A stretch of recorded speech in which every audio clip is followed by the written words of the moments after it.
Blessed morning po sa lahat. Ayan, kasama natin ating Junakis. Kakagising lang natin at kakakape lang. So, nakatanggap na tayo ng messages at ang yung kuya ay ginising natin para buhatin natin yung i-deliver. So, siya ang bantay dito sa ating bahay at tindahan. So, ayan, nag-deliver na po tayo dito sa Lanao at ayan si kuya po bumili ng welding machine at sa usmay niya naman po ay itong CCTV na with a TF card. So, ayan ang isa pa. Saan, sir? Arakan. Arakawa, walayo.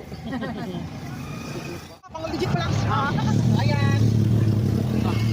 Ayan sila sir at ma'am po yung huling customer natin na umabot sila ng 6,590 at ito bumalik na kami ng aking Junakis at syempre may kotong siya or sahod sa pag-escort sa atin. So ayan ang paborito niyang ice cream at syempre nakita pa ng pagkain para sa kanyang kuya. So lagi ko yan hawak para maging safe ang bata hindi tatakbo.